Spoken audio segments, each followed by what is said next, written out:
Bogota joined the C40 because we needed to learn faster about what innovations were happening in other cities in the world. And it has been very productive to have this collaboration and continuous learning and inspiration from what other cities are doing. So we keep up in the C40 very active because of this reason. Yeah, for example, from some cities in Brazil, we learned how was their process to bring informal garbage pickers into the formal waste management system of the city. From London, we had a very interesting cooperation around how to upgrade your bus fleet to new technologies, like more clean technologies.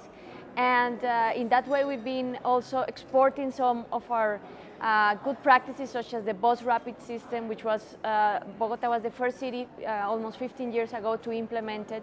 And right now many cities in the world do also have this system. I would say the environmental consciousness, especially in the young people, is very interesting. It's like a whole shift of culture as the generation changes. And we have very good support from the young people in the country and in the city for these measures.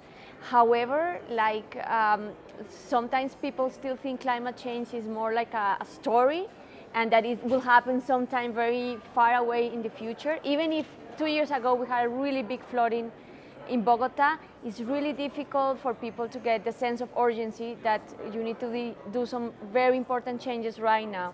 So it requires a lot of education to the stakeholders for them to really embark on a change agenda in a city. I think the land use plan that Bogota adopted this year, it has a really bold actions to adapt the city, because a lot of measures were around mitigation of carbon emissions, but we need to change now our pattern of development. It has been a very, very difficult political debate since we are proposing to move a lot of communities that live close to the river areas and that are flooding areas more to the center city, and that requires densification. It requires to bring social housing to medium class neighborhoods, and that creates a very strong shock. And it requires to change the way you plan transport. So it has been a very difficult political struggle, but the plan is adopted and now the city has to embark in its implementation. It's very powerful to see all this data from all the C40 cities and understand the impact that the cities have in the world as a collective. And in a way, what we are creating here is like a new political actor in the global scene that will be able to advocate for faster solutions, because it has the combined power of population, economy, and scale. I was very interested in how they're working on the townships. Around green schools and around gardens and parks.